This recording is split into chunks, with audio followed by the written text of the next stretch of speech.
नमस्कार। कार्यक्रम विशेष संवादमा यहाँहरूलाई स्वागत छ। म अप्सरा गौतम। कार्यक्रम विशेष संवादमा हामी विभिन्न क्षेत्रसँग सम्बन्धित व्यक्तित्वहरूसँग कुराकानी गर्नेछौँ। आज हामी विशेष गरेर बजारमा अहिले बढिरहेको जुन हरेक सामानमा बढिरहेको मूल्य वृद्धिका विषयमा केन्द्रित रहेर कुराकानी गर्नेछौँ र हामीले छोटो समयमा हामी खेलकुद क्षेत्रभित्र पनि रहेर कुराकानी गर्नेछौँ। र अहिले पछिल्लो समय बजारमा हरेक सरसामानको मूल्य वृद्धिहरू अत्याधिक रूपमा बढिरहेको छ। यसको नियन्त्रणमा राज्य र उपभोक्ता कर्मीहरूको भूमिका कस्तो रहन्छ, कस्तो हुनुपर्छ, यी विषयमा कुराकानी गर्नेछौँ। र कुराकानीका लागि हामीसँग यतिखेर हाम्रो स्टुडियोमा हुनुहुन्छ उपभोक्ता संरक्षण महासङ्घका केन्द्रीय सदस्य हुनुहुन्छ र उहाँ खेलकुद समन्वय समिति संयोजक शोभितमान गिरीजी हामीसँग हुनुहुन्छ। स्वागत छ सर यहाँलाई। धन्यवाद। आराम हुनुहुन्छ सर? एकदम ठिक छ म्याम। आज हामी लगभग 2-3वटा विषयमा कुराकानी गर्नका लागि यहाँ बसेका छौँ। सबैभन्दा पहिला चाहिँ मैले यहाँलाई प्रश्न गरेँ, यो उपभोक्ताको क्षेत्रमा, हक हितका क्षेत्रमा यहाँले लगभग 4-5 वर्षदेखि काम गर्दै आउनुभएको छ होइन? यो अहिलेको जुन बजार छ नि, यो बजारलाई चाहिँ यहाँहरूले कसरी हेर्नुभएको छ? यो वास्तवमा भन्नुपर्दाखेरि म्याम, अब बजार क्षेत्र यस्तो क्षेत्र हो जो चाहिँ अब त्यहाँ चाहिँ अब एउटा वस्तुमुखी र एउटा सेवामुखी हिसाबको बजार छ। अब त्यो बजारमा हरेक किसिमका मान्छेहरूको चाहिँ त्यहाँ आगमन भइरहेको हुन्छ। त्यो आगमन हुँदाका बखत अब सरकारले पनि के कस्ता कुरालाई प्रश्रय दिएर उनीहरूलाई उद्योग धन्दा, कल कारखाना आदि इत्यादि खोल्न दिने होइन। यो त सबैको सरकारको चाहिँ आफ्नो मापदण्ड अनुसार उसले हरेक चेक जाँच गरेर उसलाई एक किसिमको सेवा भावनाले उसलाई चाहिँ अब त्यो खोल्न दिन्छ। यहाँ त्यो दिइसकेपछि अब त्यसलाई अनुगमन गर्ने जुन पाटो छ, त्यो पाटो कहिलेकाहीँ सरकारको तर्फबाट पनि फितलो भइदिन्छ, जहाँ चाहिँ नजर पुगेको हुँदैन। सरकार आफूले पनि आफ्नो सेक्टरबाट नगरेको त होइन, उसले पनि उपभोक्ता संरक्षण महासङ्घ जो चाहिँ उद्योग वाणिज्य विभाग अन्तर्गतको, नाप्तोल विभाग अन्तर्गतबाट होइन, यी यस्ता किसिमका अनुगमनहरू पठाइरहन्छ। तैपनि अब यहाँ कहाँ बिचमा क्ल्यास छ, एक किसिमको क्ल्यास छ। अब त्यसलाई पनि हामीले मध्यनजर गरेर अब हामी पनि उपभोक्ता चुप लाएर बस्न त भएन। हाम्रो पनि त दायित्व हो नि। ठगिएको त हामी सर्वसाधारण जनता हो नि त।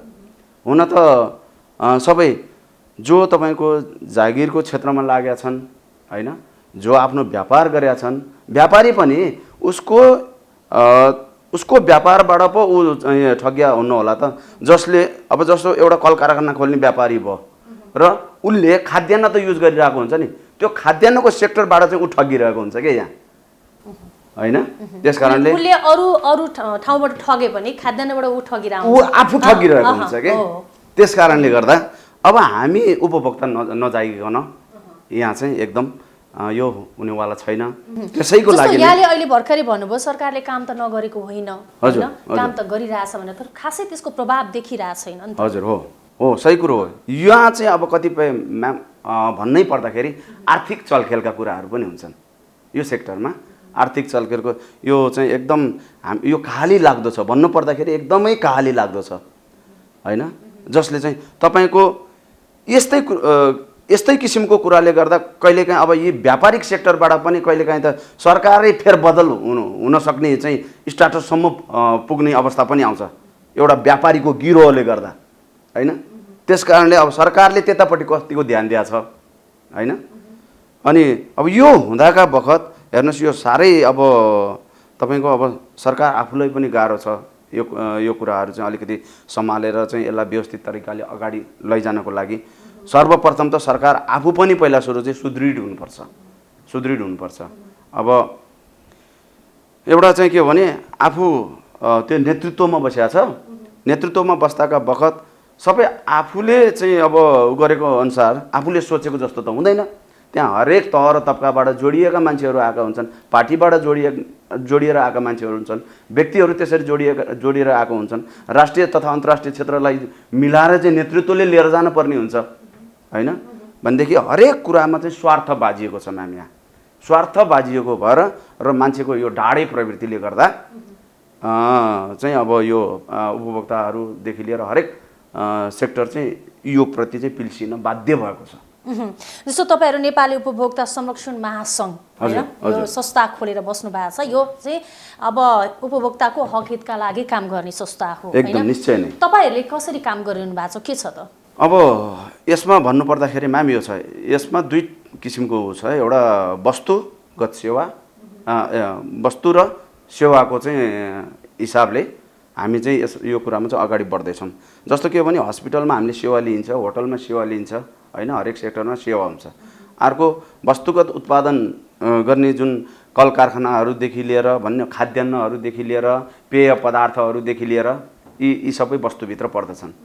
यो सेक्टरलाई पनि हामीले चाहिँ एउटा चाहिँ के भने हाम्रो एउटा मापदण्डभित्र, जस्तो कि हाम्रो यो महासङ्घमा पनि 17वटा उपसमितिहरू छ। त्यो 17वटा उपसमितिमध्ये हरेक संयोजकहरूलाई एक एकवटा चिजको चाहिँ जिम्मेवारी दिइएको छ होइन। त्यसरी उ गरेपछि आफ्ना सेक्टरहरू उहाँले हेर्नुहुन्छ। अब यो वाणिज्य भनौँ, नापतोल भनौँ होइन, अब यो सबै हामी त अब वाणिज्य विभाग अन्तर्गत भनौँ न, यो हाम्रो चाहिँ अहिलेको संस्था पनि यो गृह मन्त्रालय अन्तर्गत होइन, यो उद्योग वाणिज्य तथा आपूर्ति मन्त्रालय सहितको रायमा चाहिँ स्थापना भएको संस्था हो यो। त्यसकारणले गर्दा हाम्रो चाहिँ यो काम गर्ने हाम्रो दायरा फराकिलो छ। एक हिसाबले भन्नुपर्दा हामीले पनि हाम्रा मान्छेहरू पनि हामी उपभोक्ताको तर्फबाट त्यहाँ वाणिज्य विभागमा राखिदिनुहोस् भनेर पटक पटक हामीले उहाँहरूलाई चाहिँ अपिल गरेका छौँ, आग्रह गरेका छौँ होइन। त्यस्तै गरी नापतोल विभागमा त हाम्रो मान्छे छ नै, तर त्यसै गरेर वाणिज्य विभागमा पनि हाम्रो चाहिँ उपभोक्ताको साइडबाट एकजना मान्छे त्यहाँ स्थापित भइदियो भने हामीलाई हरेक चाहिँ तपाईँ भनौँ न एउटा चाहिँ सञ्चारको हिसाबले पनि, इन्फर्मेसनको हिसाबले पनि हरेक कुराहरूको जानकारी हुन्थ्यो नि त।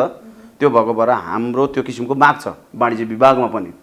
अस्ति भर्खर हाम्रो फेरि यो बागमती प्रदेशको चाहिँ अधिवेशन भयो, महासङ्घ अन्तर्गत बागमती प्रदेशको अधिवेशन भयो। सो अधिवेशनबाट पनि हाम्रो चाहिँ माननीय अधिवक्ता हाम्रो प्रमुख अतिथि भएर आउनुभएको थियो। उहाँले पनि एउटा कमिटमेन्ट गरेर जानुभएको छ, तपाईँहरूलाई यो सेक्टरमा जे जस्ता कुराहरूको आवश्यक पर्यो हाम्रो ढोका जहिले पनि खुला रहन्छ तपाईँहरूको लागि। उद्योग विभागबाट आउनुभएको थियो, उहाँहरूले पनि तपाईँहरूलाई जहिलेसुकै हाम्रो ढोका खुला छ भनेर चाहिँ एउटा हामीलाई त्यो खालको चाहिँ दिनुभएको छ। त्यसले गर्दाखेरि हामीलाई यस काममा चाहिँ सजिलो हुँदै जाने हामीले देखेका छौँ। जस्तो उपभोक्ताको हक हितका लागि, संरक्षणका लागि काम गर्ने भनेर विभिन्न च्याउसरी अहिले त विभिन्न संस्थाहरू खुलेका छन्, हामी धेरै देखिरहेका छौँ होइन। तर अब त्यो संस्थाहरूको काम चाहिँ खासै प्रभावकारी देखे जस्तो हामी उपभोक्ताको क्षेत्रमा काम गरिरहेका छौँ, यो गरिरहेका छौँ, त्यो गरिरहेका छौँ भनिरहँदा जो सरकारले पनि त्यस्तै नै भयो, सरकार हामीले गरिरहेका छौँ भन्दा त्यो प्रभावकारी भएको छैन अथवा देखिएको छैन अथवा कार्यान्वयनको चरण फितलो छ होइन। त्यसै गरी सरकार जस्तै गरेर राज्यले जसरी गरिरहेछौँ भने उपभोक्ता अधिकार कर्मीहरूको पनि त्यस्तै भनाइ आइरहेछ, तर प्रभावकारी देखिएको छैन। मूल्यवृद्धि बढिरहेको छ, कालाबजारी त्यस्तै बढिरहेको छ। यसमा के भन्नुहुन्छ?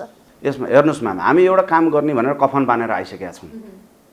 त्यसकारणले हाम्रो एउटा त्यो किसिमको प्रतिबद्धता छ जो चाहिँ तल्लो उपभोक्तालाई पनि ल उहाँहरूले काम गर्नुभएको सही छ है भन्ने हामी चाहिँ उदाहरणीय काम गरेर देखाउन चाहन्छौँ यो क्षेत्रमा। त्यसकारणले गर्दा कोही पनि हामीबाट चाहिँ सशङ्कित नभए हुन्छ। बकाइदा हामी हेर्नुहोस् काम गर्दाका बखत त्यहाँ विभिन्न बाधा अडचन आरोह अवरोहहरू आउँछन्, त्यसलाई चिर्दै जान सक्नु चाहिँ हाम्रो बुद्धिमानी हो।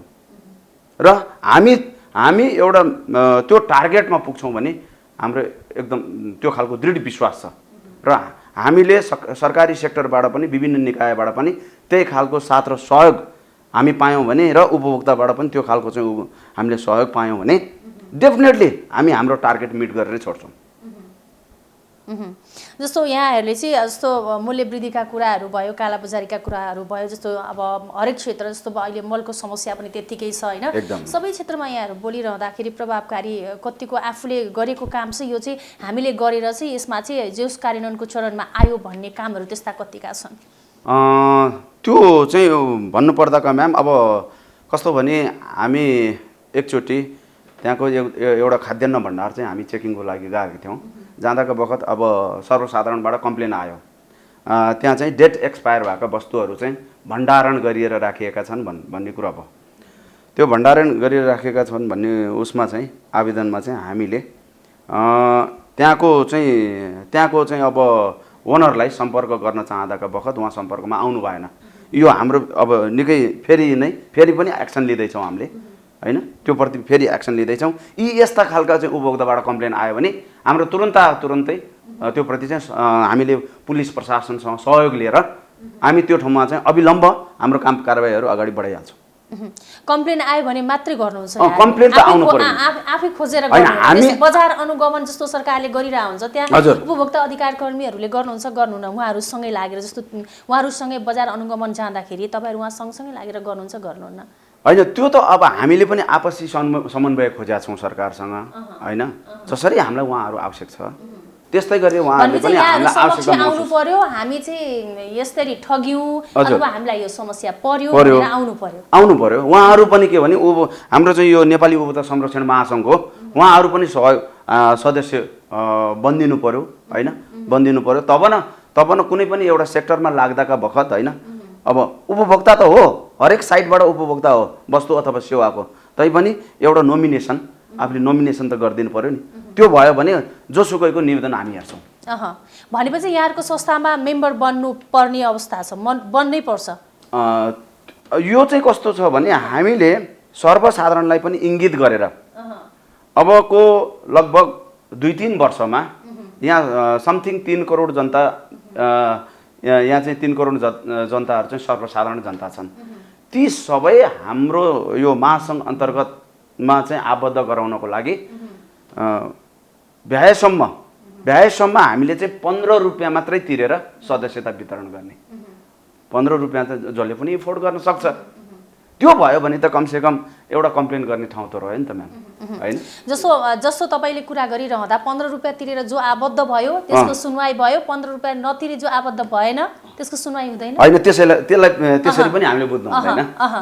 हामी निवेदन पर्यो भने हैन, किन अनिवार्य मेम्बर हुनै पर्छ भन्ने कुरा आइरहँदा जो मेम्बर भएर आयो अब उसलाई प्रायोरिटी दिने हो कि हैन? म्याम भए राम्रो, यदि नहुँदाका बखत पनि त्यस्ता निवेदनहरू हाम्रो कार्यालयमा सर जस्तो सबैजना मेम्बर बन्ने पनि सम्भव छैन नि हैन, त्यो बुझ्न जरुरी छ उनीहरू पनि के हो भन्ने कुरा हैन। तर सर्वसाधारण जनताको पहुँचसम्म पुग्नको लागि हामीले पहल गर्छौँ म्याम, हामी पहल कदमी गर्छौँ। भोलिका दिनमा हुनसक्छ 15 रुपियाँ ठाउँमा चाहिँ अब तपाईँको 5 रुपियाँ तिरेर पनि होला अथवा तिर्दै नदिने पनि होला हैन। हामीलाई त उपभोक्ता चाहिँ हामीले किन जरुरी छ त? आबद्ध हुन किन जरुरी छ त हरेक उपभोक्ताले? हैन म्याम, आबद्ध हुन एकदमै जरुरी छ। हेर्नुस्, अहिलेको यस्तो चाहिँ अहिले हामी भनौँ हामी आफू 21औं शताब्दीमा हामी छौँ भनेका छौँ हैन। हिजोका दिनमा तपाईँको चाहिँ अब राजा महाराजाले आफ्ना चाहिँ हरेक व्यक्तिहरू चाहिँ सिर्जित गरेर चाहिँ अब हरेक खाने ठाउँमा भयो हैन, खाने ठाउँमा अथवा भनौँ न ठुल्ठुला उद्योग व्यापार आदि इत्यादि खोल्ने ठाउँमा आफ्ना मान्छेहरू राख्थे उनीहरूले हैन। सरकारी सेक्टरमा भनौँ अथवा प्रशासनिक सेक्टरमा, पुलिसमा, प्रशासनमा राणा र थापा बाहेक को थिए त? थिएनन् नि। अब त तपाईँको देशमा लोकतन्त्र अथवा गणतन्त्र सहितको लोकतन्त्र आइसकेपछि त यी यस्ता कुराहरूबाट त सर्वसाधारण जनता त त्यो ठाउँमा चाहिँ जान पाएको छ नि त हैन। आज राईको छोरो मेयर भएको छ हैन, आज जनताकी छोरी चाहिँ विद्यादेवी भण्डारी चाहिँ राष्ट्रपति हुनुभएको छ हैन। यो सबै चाहिँ अब गणतन्त्रको फल होइन, यो लोकतन्त्रको फल होइन। त्यस्तो गरेर हिजोको दिनमा यी कुराहरू त सम्भव थिएन। अब त हरेक चिज जनताको पहुँचमा छ। यी सबै अधिकारको लागि त्यत्र चाहिँ 1700 मान्छे मर्या होइनन् र हो नि। आखिरीमा के भने नेतृत्व लिनेले सहीसँग लिन नसक्या भएर पो आज चाहिँ के भने आफूले उडाएको प्लेन आफैले ल्यान्ड गर्न अलिकति गाह्रो भएको त हैन। नत्र भने हिजोका दिनमा त अब जनताहरूलाई चाहिँ अब विभिन्न आश्वासन बाँडिया थियो नि, त्यति नबाँड्या भए पनि आन्दोलन सफल हुने चाहिँ थिएन। त्यति बाँड्या थियो। आज यी नै चिज शीर्ष नेताहरूलाई भालुको कन्पट पनि भएको छ। त्यस कारणले गर्दा अब यी सबै चिजलाई बिस्तारै इम्प्लिमेन्ट गर्दै हरेक चिजलाई संस्थागत गर्दै लानलाई अलिकति टाइम लाग्छ हैन। अब लोकतन्त्र सहितको गणतन्त्र आएको नै कति भएको छ र हैन। 62-63 को आन्दोलन पछि त हो यी सबै कुराहरू भएको देशमा। भनेपछि कुनै एउटा अब यही राजतन्त्र तपाईँको चाहिँ राजतन्त्र चाहिँ जानको लागि पनि होइन यत्रो वर्ष त लाग्यो नि त। तपाईँको 36 विभिन्न चाहिँ अब उसका काण्डहरूदेखि लिएर हरेक चाहिँ अब आन्दोलन हुँदै हुँदै हुँदै आइसकेपछि अन्तिममा मात्रै सफल भयो नि त राजतन्त्र फाल्नको लागि। सङ्घर्ष त आखिरमा गर्नै पर्छ। कुनै चिज अब तपाईँको हत्याउनको लागि जनताले पनि मृत्युवरण त गर्नै पर्दो रहेछ, नत्र भने अधिकार प्राप्त हुँदैन होइन। त्यस कारणले गर्दा जोसुकै सर्वसाधारणको पनि पहुँच पुग्नको लागि हामीले चाहिँ यो चाहिँ उसको चाहिँ दायरा फराकिलो बनाएर, हाम्रो महासङ्घको दायरा फराकिलो बनाएर सबै उपभोक्ताहरू हामी मार्फत इङ्गित गरेर हामी चाहिँ हाम्रो यो चाहिँ कार्यक्रम जसरी हुन्छ सफल बनाउनतर्फ र जनताले पनि एक हिसाबले यो संस्था आइसकेपछि चाहिँ जनताले चाहिँ अब जे भए पनि एक किसिमको राहत चाहिँ महसुस भएको छ है भन्ने वातावरण चाहिँ हामी क्रिएट गर्छौँ। जस्तो सबै जनतालाई, सबै नागरिकलाई सहभागिता गराउनका लागि चाहिँ कतिको सम्भव छ त यो? एकदमै सम्भव छ म्याम, किनकि जनता जागरुक भइसक्यो होइन। जनता जागरुक भइसके। अर्को कुरो के हो भने सरकारले पनि यसप्रति दायित्व लिनुपर्छ होइन। जनतालाई दायित्व बोध, जनतालाई आफ्नो हिसाबले आफ्नो दायित्व बोध वहन गर्नको लागि चाहिँ त्यो खालको हुनुपर्छ भने सरकारलाई पनि सबै जनताहरू सजग भइदिएदेखि राम्रो हुन्थ्यो भन्ने चाहिँ उसलाई पनि त्यो खालको दायित्व बोध हुनुपर्छ। त्यो दायित्व बोध हुनको लागि होइन शिक्षा, स्वास्थ्य, रोजगार होइन यी यस्ता कुराहरूमा सरकारले पनि ध्यान दिनु पर्यो। त्यो भइसकेपछि सबै कुरो आउँछ। जस्तो उपभोक्ता अधिकार कर्मीहरूले उपभोक्ताको हक हितका लागि काम गर्ने भनिरहँदाखेरि उपभोक्ताहरूको आरोप पनि छ। जस्तो विभिन्न संस्थाहरू खुल्ने, धेरै अघि पनि मैले भने च्याउसरी धेरै संस्था छन् तर काम गर्ने थोरै मात्रै छन् होइन। आफ्नो फाइदाका लागि पनि उपभोक्ता संरक्षण हित अथवा विभिन्न तरिकाले एउटा संस्था खोल्ने, त्यसमा चाहिँ अब परेको बेलामा आवाज नउठाउने, गुमनाम हुने र व्यापारीहरूसँग मिल्ने आरोपहरू पनि लाग्ने गरेका छन्। यसमा के भन्नुहुन्छ? होइन त्यसैको लागि त म्याम हामी एउटा के हो भने हामी एउटा प्रतिबद्धता आफू वचनबद्धता भएर प्रतिबद्धता जनाएर आएका छौँ। हामी आफू उपभोक्ताकै लागि काम गर्छौँ होइन। त्यहाँ भोलि काम गरिएन सबै संस्थाहरूले त्यही भनेरै आएका हुन्छ होइन। भोलि हामीलाई पनि पौलमा राखेर जोख्ने त जनता छ नि त तल होइन। त्यस कारणले गर्दा अब तराजुको पल्ला कतापट्टि भारी हुने हो, बराबर भएर गयो भने त ठिकै छ होइन। उतापट्टि चाहिँ तपाईँको के भने हामीले उतापट्टि अब कम्प्लेन आउँदाको बखत पनि हामीले काम गर्न सकिएन, व्यापारीसँग मिल्यो होइन आदि इत्यादि भयो भने त उतापट्टि जनताको पल्ला भारी हुन्छ नि त, फेरि हामी कम हुन्छौँ फेरि होइन। हाम्रो पल्ला भारी गर्नको लागि र जनतालाई विश्वास दिलाउनको लागि हामी कफन बानेर आएका छौँ, हामी काम गरेर देखाउँछौँ। त्यो अठोटका साथ हामी चाहिँ यो ठाउँमा आएका छौँ। त्यस कारणले अब भर्खर हाम्रो कामहरू सुरु हुँदैछ। संस्था जन्मिया त भर्खर 1 वर्ष भयो होइन। हामीले हरेक चाहिँ 7वटा प्रदेशमा चाहिँ हाम्रो यो समिति गठन गर्दैछौँ। अस्ति भर्खर बागमतीको सक्यो, त्योभन्दा अगाडि 1 नम्बर प्रदेशको चाहिँ हामीले चाहिँ अब त्यहाँको तदर समिति गठन गऱ्यौँ भनेदेखि अझ पनि 5वटा प्रदेश हाम्रो बाँकी नै छ। हरेक ठाउँमा हामी यसरी नै मेसेज दिँदै र हाम्रो चाहिँ यो नेपाली उपभोक्ता संरक्षण महासङ्घ भन्ने संस्था आएको छ है भनेर सर्वसाधारण जनता माझ गएर हामी चाहिँ 7वटा प्रदेशमा हामीले चाहिँ यो विस्तार गर्दैछौँ। यो जुन आबद्धता नगराइकन काम गर्न सकिँदैन, विभिन्न जस्तो अहिले काम गरिरहेछ नि उपभोक्ताको क्षेत्रमा विभिन्न अरू पनि छन् नि सङ्घ संस्थाहरू होइन। अब तिनीहरूले चाहिँ अब अलिकति सानो समूह गराएर पनि उपभोक्ताको क्षेत्रमा काम गरिरहेका छन् भनेदेखि यहाँहरूले चाहिँ आबद्धता चाहिँ किन खोज्नु भयो? आबद्धता किन खोज्यो भने म्याम तपाईँको कुनै पनि संस्थामा छ नि, कुनै पनि संस्थामा आर्थिक पाटो अलिकति भए पनि आर्थिक पाटोको चाहिँ अलिकति भएन भने त्यो संस्थाको महत्त्व हुँदैन। त्यो संस्थाप्रति कसैको चाहिँ चासो पनि हुँदैन, खाँचो पनि हुँदैन। जसको आर्थिक जोडिया छ मैले 5 रुपैयाँ किन तिरेको नहोस् त्यो संस्थामा, त्यसपछि माया लाग्न थाल्छ बल्ल संस्थाको होइन। र उसको भन्ने बाटो पनि हुन्छ यो संस्था त मेरो यति इफोर्ट छ, किन नगरे मेरो काम, निवेदन पर्दाको बखत पनि तपाईँहरूले किन यसमा चासो दिनु भएन भनेर त्यो 5 रुपैयाँ तिरेको जनता आउँछ हाम्रो अगाडि। अनि हामी त त्यसै चुप लाएर बस्ने कुरो त भएन, हामीले आफ्नो काम त गर्नु पर्यो। त्यसैले जुनसुकै संस्थामा पनि आर्थिक पाटोको चाहिँ थोरैभन्दा थोरै पनि यो चाहिँ ठुलो भूमिका हुन्छ। राख्न जरुरी छ त्यो प्रति, नत्र भने संस्थाको माया हुँदैन। अब अहिले बजारमा यति धेरै मूल्य वृद्धि भइरहेको छ होइन, कालाबजारी पनि त्यस्तै भइरहेको छ, व्यापारीहरूले त्यस्तै गरिरहेका छन्, तर किन यो सरकार चाहिँ अलिकति मौन बसे जस्तो होइन? खोइ अनुगमन कहाँ छ त? हामी चाडबाड लक्षित अनुगमन भन्दा अरू त अनुगमनै हामीले देखिरहेको छैनौँ। होइन, यसमा एउटा गजब लाग्दो पाटो छ म्याम, गजब लाग्दो पाटो छ। त्यो तपाईँको अनुगमन टोली सर निस्किन्छ, त्यही टोली मध्येले एउटाले चाहिँ त्यो इन्फर्मेसन व्यापारी माझ पुर्याइसकेका हुन्छ। हेर्नुहोस् है, सबभन्दा ताजुब लाग्दो पाटो एकदमै यही हो, मिलेमतो। मिलेमतो। यसमा उपभोक्ता हित संरक्षणमा काम गर्नेहरू पनि छन् भन्ने आरोप त्यसै त उपभोक्ताले लगाएका होइनन्। हजुर हजुर, होइन, त्यस कारणले गर्दा यो गलत कुरालाई चिर्नुपर्ने छ है।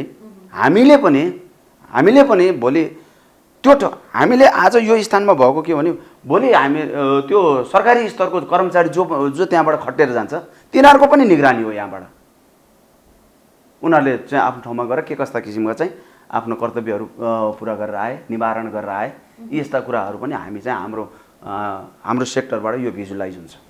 किन यसरी देखावटी भइरहेको छ? किन देखावटी भएर हामी त्यो ठाउँमा गएर हामी यी कुराहरू चाहिँ गर्छौँ। फेरि अहिलेसम्म त्यस्तो भेट्नु भएको छ कि छैन, गर्नु भएको छ कि छैन? के त्यस्तो म्याम, अब संस्था भर्खर जन्मेको अवस्था हो। अब यी यस्ता कुराहरू अब क्रमिक रूपले अगाडि बढ्छन्, डेफिनेटली बढ्छन् नै। हामी त्यही भएर नै हामीले यो जुन 17वटा उपसमितिहरू हाम्रो महासङ्घमा गठन गरेको कारणै त्यही हो। जस्तो बेचौलियाहरूको पनि समस्या उति नै छ होइन? अब जस्तो यो उपभोक्ता हकहितका कुरा यो कानुनमा भइरहँदा यो कार्यान्वयन किन भइरहेको छैन होइन, किन हुन सकिरहेको छैन, र यसमा दोष चाहिँ कसको हो कार्यान्वयन नहुनुमा? कार्यान्वयन नहुनुमा म्याम अब जति पनि तपाईँको चाहिँ दोष दिन, सरकारलाई दोष दिन सजिलो छ। उसले त हरेक सेक्टरहरू खटाइदिएको छ नि, त्यहाँ तिम्रो जिम्मेवारी हो, तिम्रो यो सबै कुरो भनेको छ होइन। जसले चाहिँ त आफ्नो सेक्टरको चाहिँ हेड अफ डिपार्टले चाहिँ जिम्मा लिएर बसेको हुन्छ नि, उसको हो नि त दायित्व त होइन। त्यो अनुगमनदेखि गर्नेदेखि लिएर कर्मचारी खटाउनेदेखि लिएर त्यहाँको परिणाम के कस्तो आयो भनेर हेर्नेदेखि लिएर त्यो हेड अफ डिपार्टमेन्टको काम हो नि त म्याम। त्यो हेड अफ डिपार्टमेन्टलाई पनि त्यहाँ नजर गर्ने फेरि माथिल्लो निकाय हुन्छ। त्यो निकायले पनि आफ्नो रेस्पोन्सिबिलिटी, आफ्नो दायित्व राम्रोसँग पुरा गरिदियो भने भोलिका दिनमा त्यो जुन तल्लो हेड अफ डिपार्टलाई काम गर्न एकदमै बाध्यकारी हुन्छ। ओहो माथिबाट रिपोर्ट माग्दो रहेछ, यसरी गलत रिपोर्ट मैले गरेँ र त्यो ठाउँमा काम गर्न गइनँ भने त म माथि त एक्सन पो हुने रहेछ। यो तपाईँको हरेक व्यक्तिहरू तपाईँको छ नि म्याम, माथिबाट नै टपक्क टिपेर ल्याइदिया हुन्छ कि, टपक्क टिपिदिने होइन। त्यो हुँदाका बखत अब त्यहाँ कतिपय विज्ञको पढे लेखेका मान्छेहरूको होइन, यी यस्ता कुराहरूको चाहिँ कसैको पनि तपाईँको चाहिँ उनीहरूको चाहिँ स्किल हुन्छ नि, योग्यताको कदरै हुँदैन त्यो ठाउँमा, कदरै हुँदैन। हरेक सेक्टरमा त्यो छ। यो मान्छेको डाडे प्रवृत्ति छ नि, डाडे प्रवृत्तिले यति झडो गाडेको छ म्याम, त्यो डाडे प्रवृत्ति गरेर आर्थिकमा ठोकिन्छ। हेर्नुहोस्, आर्थिक पक्षको पाटो सघन रूपले आफूतिर लिनको लागि मान्छे डाडे बनेको हो होइन।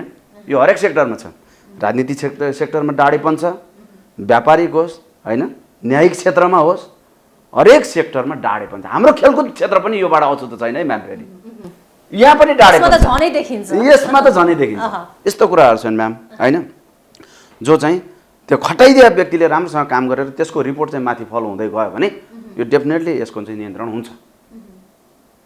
कसरी जानु पर्यो त? अब उनीहरूलाई खटाउनको लागि मेन त राज्य नै बलियो हुनु पर्यो नि त। एकदम राज्य बलियो हुनु पर्यो। आफ्नो साइडबाट चाहिँ आफूले गर्नुपर्ने जुन दायित्व छ नि, दायित्व सही तरिकाले निभाइदिनु पर्यो र जो राज्यको जुन संयन्त्र छ त्यो हेर्ने, त्यो संयन्त्रले पनि त्यहाँको चाहिँ अब रिपोर्टिङदेखिका कुराहरू सबै कुराहरू माथि माग्नु पर्यो। त्यो अनुसारको भयो नभएको काम कुरो चाहिँ भयो नभएको चाहिँ राम्रोसँग हेर्नु पर्यो उसले। किनकि अब त्यहाँ पनि तपाईँको अब माथिल्लो निकायमा, तालुकी निकायमा फेरि आर्थिक पक्ष जोडिएला भन्ने फेरि त्यहाँ पनि डर छ। फेरि हेर्नुहोस् है, त्यस कारणले तलदेखि माथिसम्म तपाईँको यो चिजले गर्दा, यो आर्थिक पक्ष जोडिएको कुराले गर्दा सबैको टेन्सनको टाउको दुखाएको विषय नै यही भएको छ। यसलाई चाहिँ अलिकति न्यूनीकरण गर्न चाहिँ गाह्रै देखिन्छ, समस्या छ होइन? एकदम।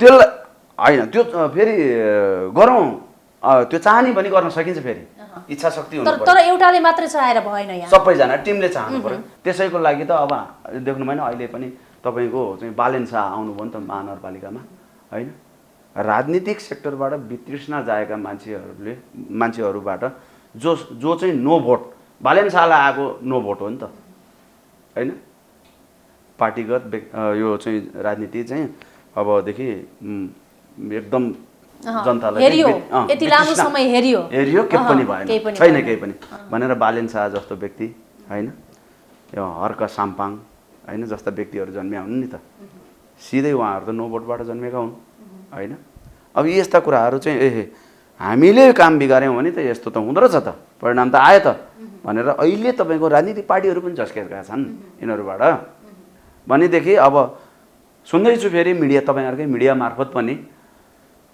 अब अहिले स्वतन्त्रमा उठ्ने चाहिँ अब सङ्घीय सांसद हुन्छ कि होइन अहिले लाइन छ नि त यसैको परिणाम होइन यो सबै हो सच्चिनु पर्यो आफ्नो सेक्टरबाट चाहिँ आफ्नो काम कर्तव्य जिम्मेवारीबाट कोही पनि टाढा हुनु भएन होइन राजनीतिक सेक्टरमा राजनीतिक गर्ने मान्छेहरू पनि आफ्नो काम कर्तव्य जिम्मेवारीबाट होइन त्यो साइडमा चाहिँ आफू निपुण हुनु पर्यो कसैको पनि फेरि टपक्क टिपेर व्यक्ति ल्याइदिनु भएन होइन कमसेकम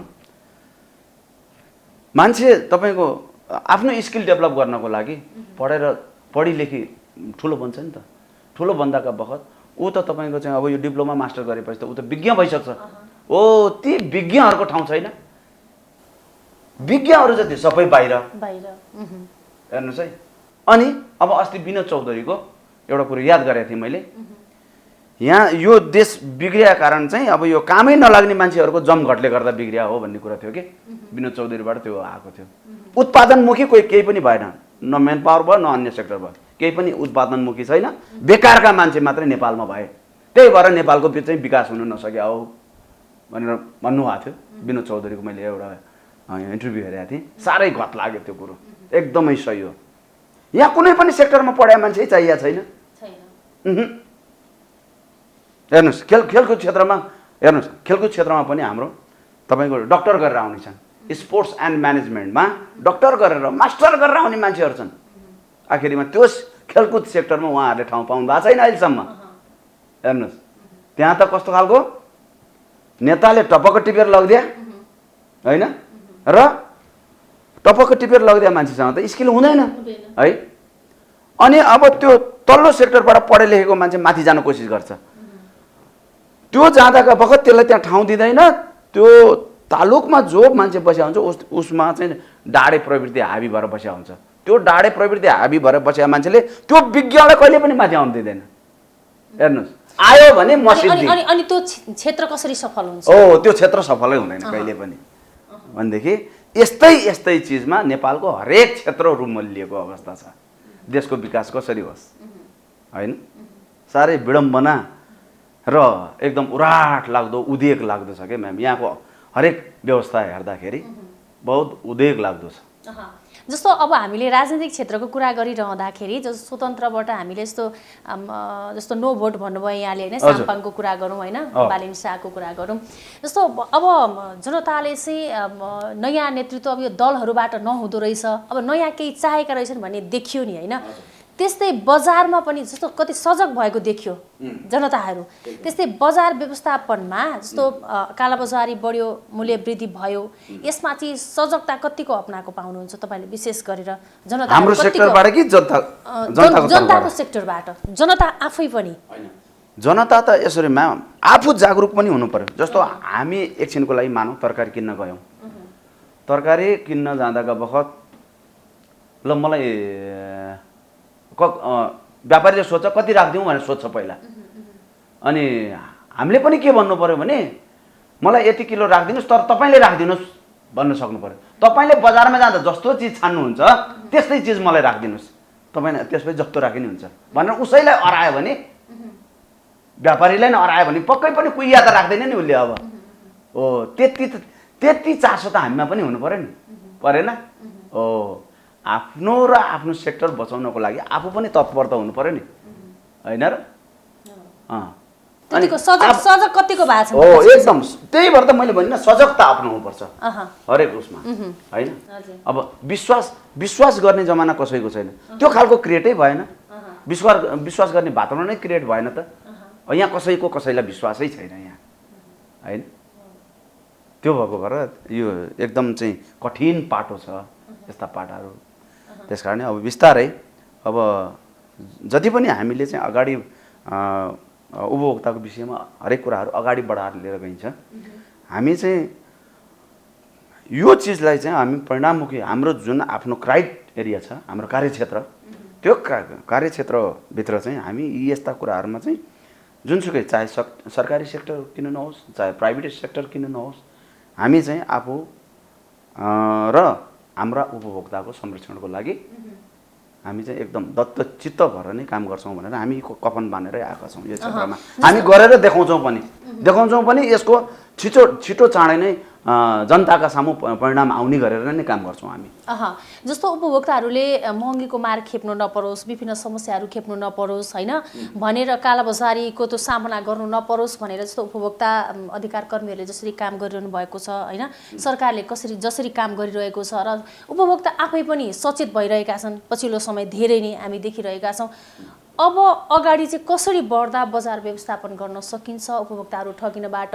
बस्न सक्छन् राज्यको भूमिका यसमा के हुनुपर्छ उपभोक्ता अधिकार कर्मीको भूमिका के हुनुपर्छ र स्वयं आफै पनि उपभोक्ताहरूको भूमिका के हुनुपर्छ अब यस्तो छ म्याम अब यो 3 तहको सरकार छ स्थानीय हैन त्यसपछि प्रदेश र संघीय हैन त यो तीनै सेक्टरमा अब जुन किसिम हरेक सेक्टरमा संयन्त्र त बन्या छ हैन संयन्त्र बन्या छ अब तपाईको अब हाम्रै आफ्नै अब चाहिँ स्थानीय सरकारमा चाहिँ गर्दाका बखत पनि यी यस्ता उपभोक्ताहरू ठगिएका कुराहरू हेर्ने त्यहाँ एउटा छुट्टै सेक्टर छ उपभोक्ता संरक्षण मञ्च भनेरै त्यहाँ चाहिँ तपाईको एउटा चाहिँ कार्यालय स्थापना गरेर बसिया छन् त्यहाँ उपभोक्ता अधिकार कर्मीहरूको संगठन हुन्छ त्यहाँ पनि हुन्छ त्यो त्यहाँ पनि हुन्छ रहेको कुरो के हो भने उपभोक्ताहरू पनि आफू पनि सजग हुनु पर्यो हैन र अनि यो जुन म्यानेजमेन्ट बडी छ यो म्यानेजमेन्ट बडीले पनि सही तरिकाले काम गरिदिनु पर्यो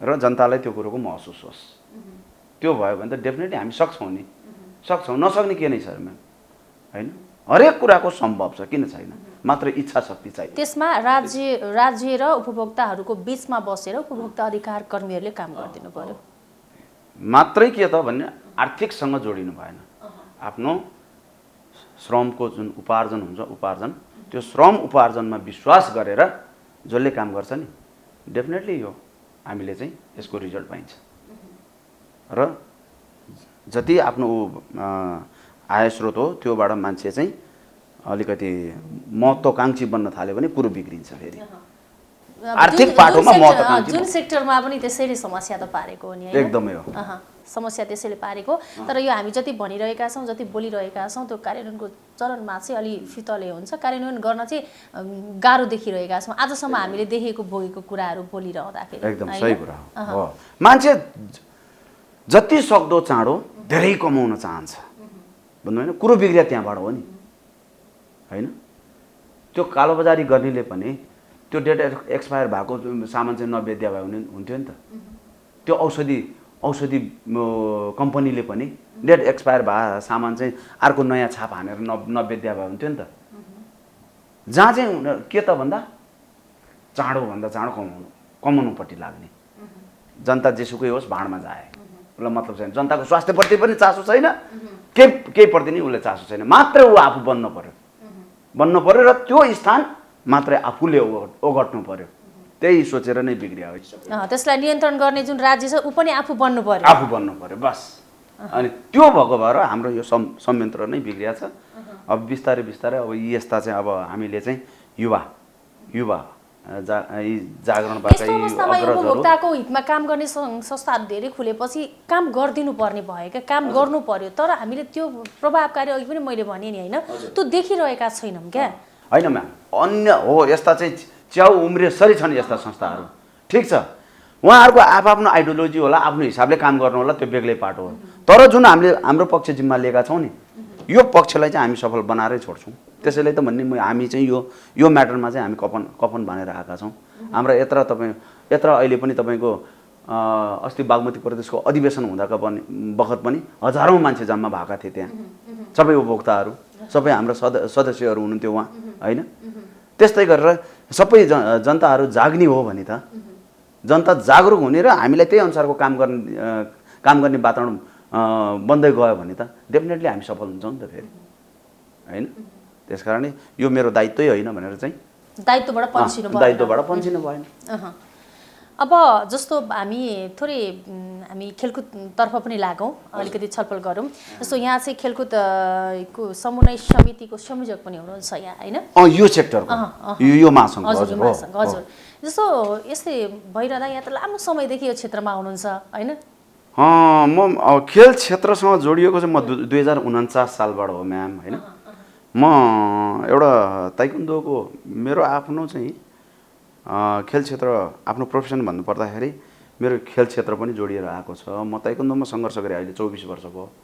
म अहिले ताइक्वान्डोको 6 डन ब्ल्याक बेल्ट हुँ र 2nd क्लास राष्ट्रिय रेफ्री हुँ, होइन? त्यस कारणले मेरा आफ्ना अनुभवहरू चाहिँ अब यो क्षेत्रमा सेयर गर्दाका बखत पनि एउटा कुरो के हो भने राज्यले पनि खेल क्षेत्रलाई गहना होइन कि अङ्गको रूपमा ल्याइदिनु पर्यो। गहना त एकछिन लगाइन्छ, बिहे बारी सक्यो अनि फुत्त लगाएर फालिन्छ नि, तर खेल क्षेत्रले त्यसरी सोच्नु भएन राज्यले। यो अङ्ग नै हो, होइन?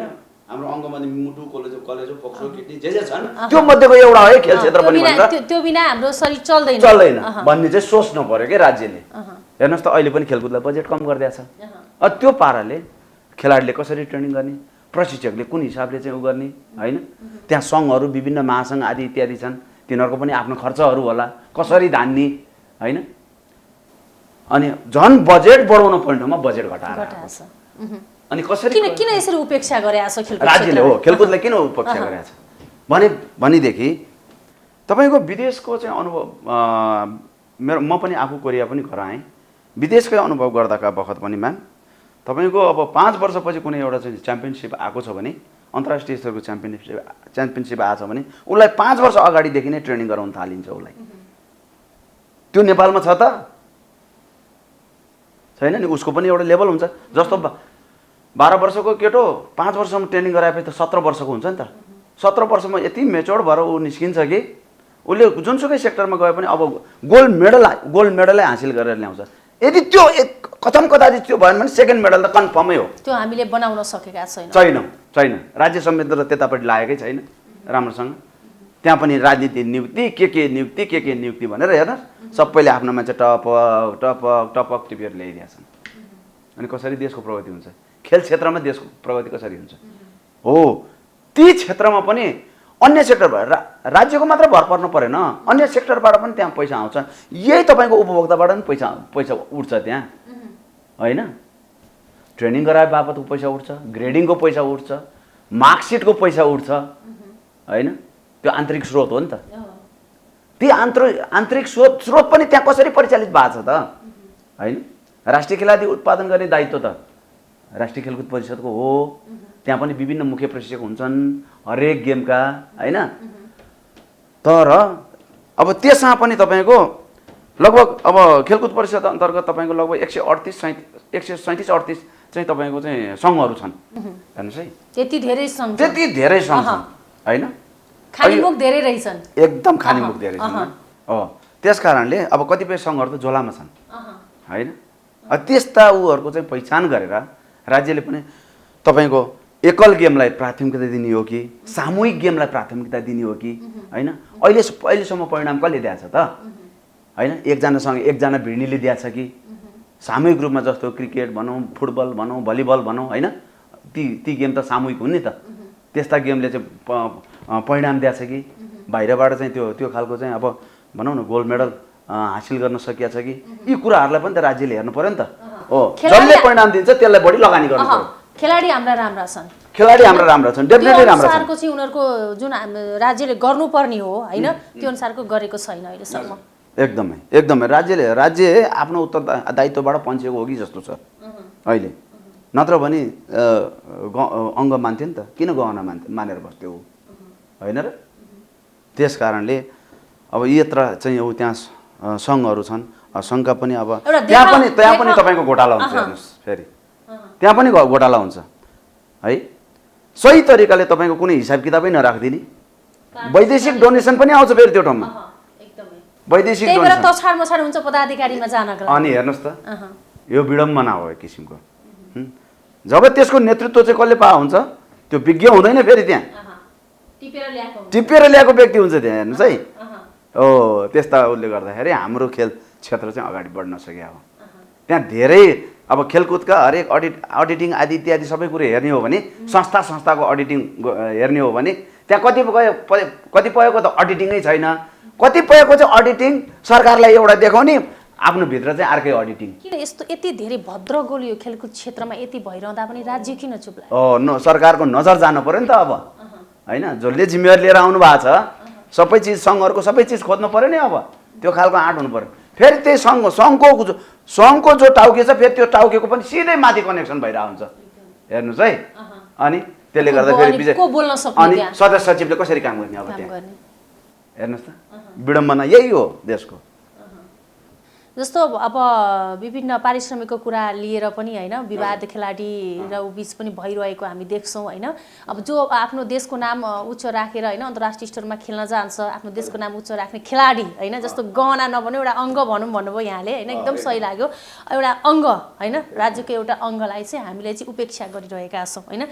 जो पदाधिकारीमा बस्नुहुन्छ, जो चाहिँ केन्द्र स्तरमा बस्नुहुन्छ, उहाँहरूको स्यालेरी हेर्दा स्यालेरी बेसको कुरा गर्दाखेरि होइन, त्यो पनि यसो छ म्याम, स्यालेरी बेसको कुरा पनि हेर्नुहोस्। त्यहाँ तपाईँको 40औं वर्षदेखि सहायक प्रशिक्षकमा नियुक्ति भयो मान्छे, अहिले पनि सहायकै प्रशिक्षकै छ ऊ, कहिल्यै पनि प्रमोसन हुँदैन त्यो मान्छे। प्रशिक्षक हुने कहिले, चिफ कोच हुने कहिले, त्योभन्दा माथि त राजनीतिक नियुक्ति आउँछ। हेर्नु त, अनि त्यो सहायक प्रशिक्षक तपाईँको सहायक प्रशिक्षक भएर त्यहाँभित्र छिर्दाखेरि जुङ्गाको रेखी आएको थियो, अहिले बुढो भइसक्यो, दाढी जुङ्गा फुलिसक्यो, ओ अब रिटायर हुने बेलामा पनि सहायक प्रशिक्षक भएर रिटायर हुन्छ। हो कस्तो खालको विडम्बना छ त्यहाँ होइन।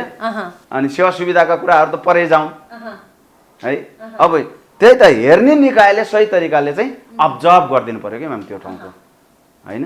त्यो भयो भने एकदम भद्रगोल छ।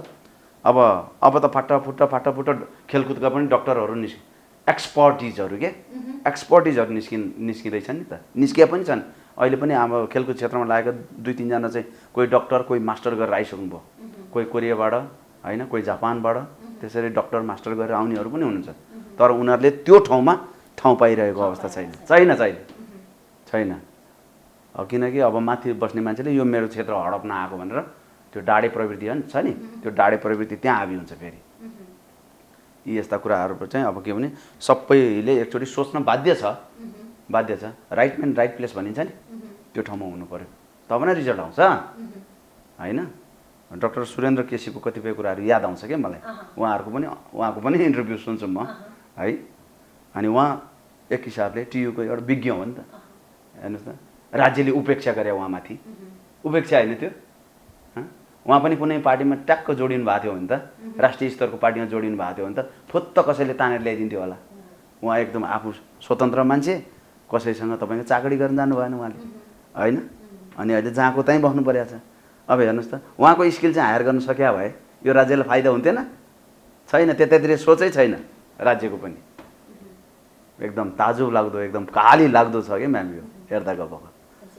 अब हामी एकैछिन यो हायत होटल सम्बन्धी अलिकति विवाद थियो, त्यो बिचमा कुराकानी गरौँ होइन।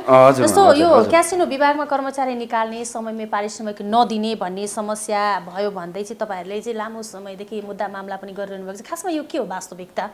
म्याम यस्तो क्यासिनो हिजोका दिनमा मिस्टर टटलले चलाउँदाका बखत क्यासिनो जस्तो थियो होइन। हामी पनि उहाँलाई साउ मान्थ्यौँ, उहाँले हामीलाई कामदार मान्नुहुन्थ्यो होइन। पछि चाहिँ अब उहाँले नै प्रडक्ट गरेका जति पनि बिचौलियाहरू छन्, जसलाई अहिले उनीहरू आफूलाई साउको रूपमा प्रस्तुत भएको चाहिँ हेर्न चाहन्छन् होइन, त्यस्ता व्यक्तिहरूले गर्दाखेरि क्यासिनो सेक्टर बिग्रियो क्या म्याम होइन। अब हेर्नुहोस्, हामी होटलको एउटै प्राङ्गणभित्र छौँ, क्यासिनो त्यो कम्पाउन्डको होइन, कम्पाउन्डभित्र एउटा होटल म्यानेजमेन्ट छ, एउटा क्यासिनो म्यानेजमेन्ट छ होइन। त्यो होटलको साउ चाहिँ कहिल्यै परिवर्तन नहुने, क्यासिनोको चाहिँ बारम्बार साउ चेन्ज भइरहने। म तपाईँको त्यो सन् 2003बाट म आयातमा प्रवेश गरे हो, क्यासिनो तारा हुँदाका बखत होइन। मैले त्यहाँ चाहिँ अब विभिन्न वर्षमा यो 19 वर्षको अवधिसम्म आउँदाखेरि 4वटा म्यानेजमेन्ट फेरबदल भएछ मेरो। Casino Tara, casino star, casino ART, casino pride, अहिले प्राइड छ त्यहाँ, हेर्नुहोस् है। अनि हामीलाई त स्थायी कम्पनीको अस्थायी कम्पनीको थाई कामदार भन्छन् त्यहाँ। त्यो कहिले सुन्नु भएको छ हजुरले? हामी अस्थायी कम्पनीको थाई कामदार हौँ हामी, हेर्नुहोस् है। त्यो अझ त्यो त यतिखेर त त्यो पनि छैन म त्यहाँ, किनकि त्यहाँ मजदुर अन्यायमा परे भनेर हामीले चाहिँ 2 चरणको आन्दोलन चलायो। एउटा 2076 सालमा, एउटा अस्ति 2078मा, होइन। त्यतिखेर पनि अब त्यहीँ भित्रका चाहिँ नेतृत्व लिएका साथीहरूले गर्दाखेरि, साथीहरू साउसँग मिल्दिनले गर्दाखेरि त्यतिखेर तुइयो है। र यसमा मेन अनि अर्को त्योसँग रिलेटेड सङ्घहरू छ नि, त्योसँग रिलेटेड सङ्घको पनि त्यसमा चाहिँ यी आन्दोलनहरू तुल्याउनुको लागि ठुलो हात छ। साउसँग मिल्दिने नि त गएर ठ्याक्क, होइन। त्यो मिल्दिसकेपछि मजदुरहरू भाँडमा जाए के मतलब। यसपालिको तपाईँको आन्दोलन पनि त्यस्तै भयो, 78 को आन्दोलन सक्सेस भएन। किनकि म आफू पनि कोभिडको बेलामा बाहिर थिएँ, अनि त्यहाँ भित्र भएका साथीहरूले तपाईँहरू आउनुहोस्, आइसकेपछि बल्ल अनि यसमा चाहिँ अब साउसँग चाहिँ अब सेवा सुविधाको कुराहरू राखौँ अनि त्यसपछि अगाडि बढाउनु भनेर हामी पछि च्यानल मिलाएर भित्र गयौँ। भित्र गइसकेपछि लगभग 50औं जना मजदुरहरू बाहिर थिए, पुराना स्टाफहरू, होइन, जसलाई चाहिँ साउले बोलाएका थिएन। बरु अन्य स्टाफहरू हायर गरेर टेम्पोरेरी काम चलाउने भित्र, पुराना स्टाफहरूलाई नबोलाउने, किनकि अब बढी तलब दिनुपर्छ उनीहरूलाई, उनीहरूको सेवा सुविधा बढी हुन्छ। अनि त्यो भएर चाहिँ सस्ता कामदार लिएर आएर काम चलाउन थाले।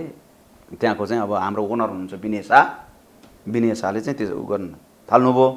थालिसकेपछि अनि हामी त्यहाँ साथीहरू सबै मिलेर हाम्रो चाहिँ अब यो माओवादी सम्बन्ध युनियन, काङ्ग्रेससँग सम्बन्ध युनियन, हामी चाहिँ लागेर त्यहाँ चाहिँ कार्यक्रमको चाहिँ आन्दोलनको कार्यक्रमहरू चाहिँ घोषणा गऱ्यौँ। घोषणा गरिसकेपछि अनि त्यो प्रति म्यानेजमेन्टले लगभग 15 दिनसम्म त उनै गरेन, टेर पुछरै लाएन। नलाइसकेपछि एक दिन अब त्यहाँ चाहिँ ओनर चाहिँ त इन्डियाको पनि हुनुहुन्छ, मिस्टर राकेश अशोक वाडिया भन्ने इन्डियाको ओनर पनि हुनुहुन्छ। अनि उहाँहरूसँग हामी एकचोटि वार्ता गऱ्यौँ। वार्ता गर्दाका बखत उहाँहरूले चाहिँ अब हाम्रो चाहिँ केही पनि कुराहरू पुरा गर्दिन भन्नुभयो। पुरा गर्न नसक्ने भनेपछि अब हामीले के गर्ने त भन्दा श्रम विभागमा उजुरी गऱ्यौँ, होइन। श्रम कार्यालय, श्रम विभागदेखि लिएर सबै ठाउँमा, श्रम मन्त्रालय, सबै ठाउँमा उजुरी गऱ्यौँ, हेर्नुहोस्। अनि अब यसरी उजुरी गर्दाखेरि श्रम विभागले पत्र पनि काटेको हो, यो साउलाई चाहिँ छलफलमा बोलाउनको लागि पत्र पनि काटेको हो। तर त्योभन्दा अगाडि फेरि हाम्रै जुन मजदुरको नेतृत्व लिएका साथीहरू छन्, उनीहरू फेरि त्यहाँ एउटा प्रलोभनमा फसे र त्यसपछि सङ्घ पनि प्रलोभनमा फस्यो, होइन। पहिल्यैदेखि नै अब यो मजदुरको विषयमा उठाउने सङ्घहरू जुन छ नि, ती सङ्घहरूले चाहिँ उनीहरूले चाहिँ के भने खामबन्दी खान्छन्, बेला बखतमा खामबन्दी लिएर गइरहेको हुन्छन् उनीहरूले, है। र त्यहाँ केही पर्यो भनेदेखि अब उहाँहरूको चाहिँ अब सङ्घका पदाधिकारीहरूको कहिले पोखरा भ्रमण पर्यो, कहिले कता भ्रमण पर्यो भनेदेखि टुक्क साउले पैसा दिइरहने, फलान ठाउँमा मेरो होटल छ है त्यहाँ गएर बस्नु भन्ने, होइन। अनि पैसा पनि दिएर पठाउने, कहिले कहाँ पठाउने गर्दाखेरि ठ्याक्कै साउको नजिक, ठ्याक्कै साउको। त्यो भएपछि मजदुर छायामा पऱ्यो नि, त्यहाँ छायामा पऱ्यो नि। अनि एउटा केही हामीले आन्दोलन चाहिँ अब आन्दोलनको कुनै कुरो उठाउनु पऱ्यो भने अनि त्यहाँ सङ्घको प्रतिनिधिमा साउले कुरा पुर्याइसकेका हुन्छ। त्यहाँ यसरी मजदुर चाहिँ आन्दोलनलाई चाहिँ के भएको तपाईँको मजदुर हेर्नुहोस् त भन्दाखेरि हाम्रो चाहिँ मजदुरै उस्तो भन्ने पारिदिन्छ त्यहाँ साउले, हेर्नुहोस् है। यतिसम्म विडम्बना छ नि। अनि त्यो देख्दाका बखत त्यसरी आन्दोलन गरियो। त्यो गरिसकेपछि अनि अब त्यो नेतृत्वलाई चाहिँ अब साउले किनिदिसकेपछि अब त्यहाँ म पनि एउटा चाहिँ अब यो माओवादी सम्बन्ध युनियनको चाहिँ म उपाध्यक्ष, वरिष्ठ उपाध्यक्ष थिएँ।